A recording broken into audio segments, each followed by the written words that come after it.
Let's kick off the list of my favorite 80s horror movies with this quirky movie released in 1989 that would spawn a franchise spanning the next couple of decades. Pinhead, Blade, Ms. Leach, Jester, and Tunneler. The Puppet Master. Puppet Master has an interesting enough plot that follows puppeteer Andre Toulon, who decides to take his own life as Nazi spies bear down on him. They are looking for what really sets this movie apart. The puppets, of course. The pint-sized maniac killers that Toulon has brought to life. Fans of this franchise will have their favorites, and each one is unique in the way that they look and the way that they kill. This includes by knife, by drill, with extra large hands, or, in my opinion, the most horrific, especially in the original, with toxic, regurgitated leeches. Ah yes, the 80s were a magical time. Oh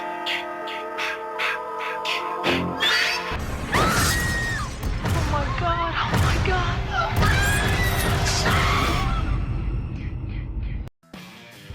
Not surprising to see a Friday the 13th movie on anyone's list of best 80s horror. Part 2 finds itself in the number 9 position on my personal list. The opening to this one really grabbed my attention.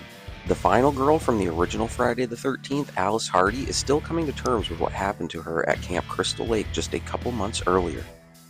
And to my surprise, once opening up her refrigerator, she sees the decapitated head of Pamela Voorhees, and quickly goes from final girl of the first movie to first girl of the sequel. Is first girl the correct terminology? I don't know. People usually only talk about the final girl. But either way, Alice can go down in history with these two distinctions. After this opening scene, we jump forward 5 years, and surprise, surprise, young campers have found their way back to Camp Crystal Lake. Or a better way to put it is adjacent to. But that doesn't matter, as Jason still butchers the majority of them, and possibly even a dog. I don't know, the jury is still out on that one. Regardless, I really enjoyed Friday the 13th Part 2. Tons of gory kills, 80s campiness, and damn Jason stalking around with a sack over his head. The Toxic Avenger is coming to your town. Look out! The next entry was just featured in a video I made discussing 80s cult classics, and the Toxic Avenger definitely fits this bill. Since I was a wee horror fan, this movie has been stuck in my head. It introduced me to Tromaville, and for that, I will always be indebted. We've got the nerd-turned-mutant hero, his lady love, sadistic townspeople, and a mayor that's more corrupted than my computer from high school. Hey yo, what the fuck? Call it schlock, call it campy, call it what you will. I will forever be on Team Toxie. La la la la la. Isn't this fun? Lovely stroll on the moors. Tomorrow night's the full moon. You're gonna change. A what? You'll become. I know. A monster.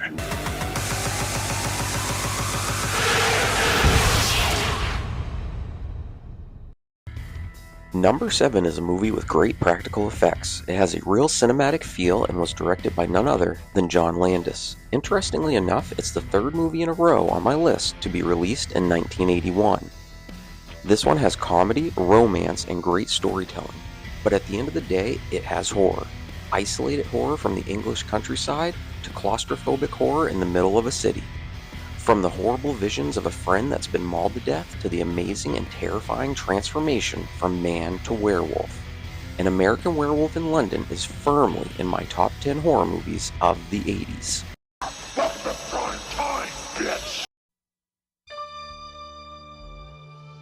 The kids of Elm Street don't know it yet, but something is coming to get them. A new masterpiece in fantasy terror. Nightmare on Elm Street. With its modest budget of $1 million, A Nightmare on Elm Street would go on to make 57 times its budget at the box office, spawn a massive franchise, introduce many to Wes Craven, and introduce the world to one of the most iconic slasher villains, Freddy Krueger. This one just screams 80s culture. It also features a baby-faced Johnny Depp.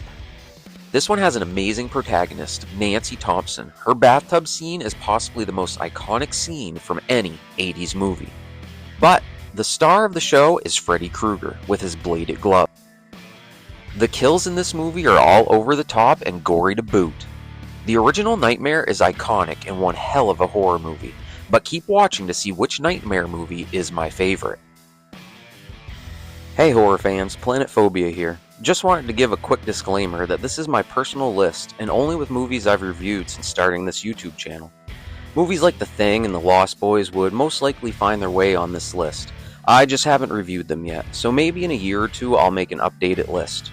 I'm just reviewing my horror journey with you and I needed a little video inspiration, so what better than my best ranked horror movies of the 80s so far.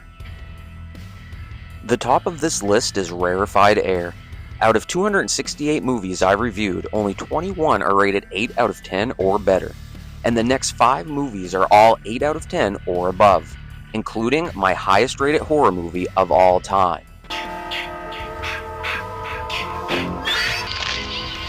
Oh, hi. What are you doing out in this mess?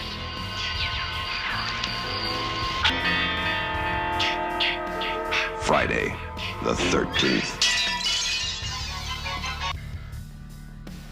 Friday the 13th is such an iconic film, but I feel it's a little misunderstood unless you are a major fan of the franchise. I had seen these movies on TV from time to time when I was younger, but for me, Freddy vs. Jason had come out when I was in high school and I really enjoyed it. It wasn't until later in life that I went back and gave the older movies the attention they deserved. Something about the original is very striking. It's hard to explain. Some of the shots and the way it was filmed reminded me somewhat of the Texas Chainsaw Massacre, but Friday the 13th has its own vibe.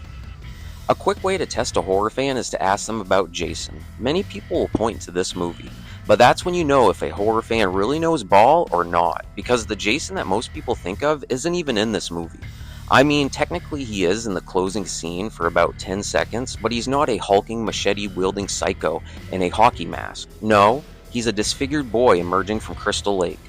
Add that to the fact that his mother is the true killer, and you begin to look at this movie with a different set of lenses. This movie sets the lore, which gets added to with each successive movie. For some, Friday the 13th doesn't compare to other titles from the 80s, but I personally enjoy it, and respect it for what it did to the horror landscape. I know who's trying to kill you. He wears a dirty brown hat. He's horribly burned. He has razors on his right hand.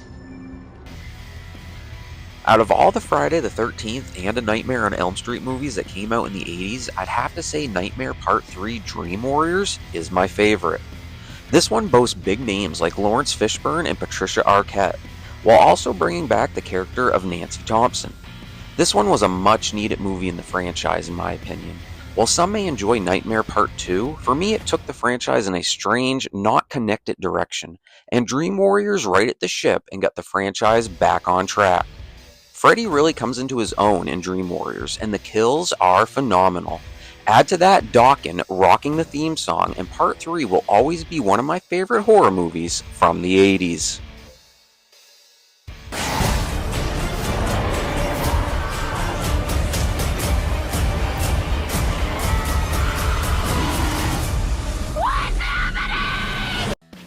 With a script written by Steven Spielberg and directing honors going to Tobe Hooper, 1982's Poltergeist is a horror fan's dream come true. This one had the right team to put the movie together and the right actors to pull it off. Poltergeist is one of those what I like to call annual movies. Some movies I watch once and I say to myself, "Self, that'll do. I don't really need to watch this again." But then there are annual movies, the ones you like to put on at Halloween or when friends stop by or just for shits and giggles. Something that has rewatchability, and to me, Poltergeist is that movie. As we watch the family, we become invested in them. As the paranormal activity begins, we feel it all that much more as we view it through the lens of the family. Carol Ann standing in front of the static TV is so iconic, it's right up there with Nancy Thompson's bathtub scene.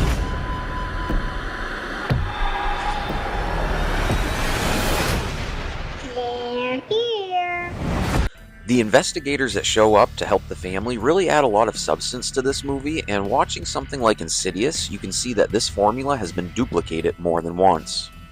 But the whole family is having problems with ghosts, so let's send in investigators to help may not have originated with poltergeist, but it helped popularize it as a common trope we see in modern horror movies.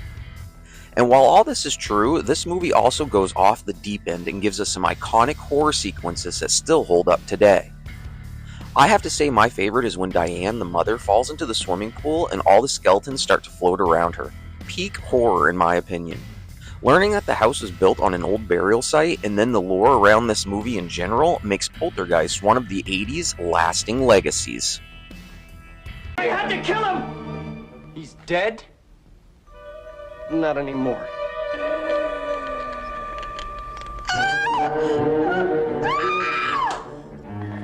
Herbert West brought a lot of dead people back to life, and not one of them showed any appreciation.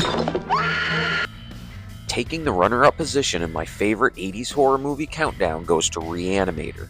Dropping in 1985, this is by far the best H.P. Lovecraft-inspired movie I have seen. It hits all the high marks for me with its seamless blend of campy humor, easy-to-follow plot, horror scenes, and just downright strangeness. Not to mention Jeffrey Combs and Barbara Crampton. I just enjoy them so much as actors. Separately, they are great, but when these two team up, it's just pure 80s magic. While being loved in the horror community, I think they are truly underrated when it comes to the wider movie viewing audience. But Reanimator holds a unique spot to me when it comes to movies from the 80s, something similar to the way I feel about Return of the Living Dead. They share a certain sensibility, but they are one-offs. Movies that stand apart in a crowd that all too often looks similar to one another. But not Reanimator. No, if you want a truly unique experience that has it all, this is the movie for you. Hell, at least it is for me.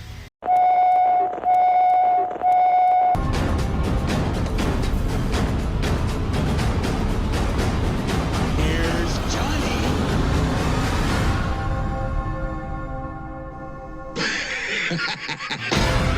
Now the time has come to reveal my number one favorite horror movie of the 80s. Scratch that, number one horror movie of all time based on my rating system.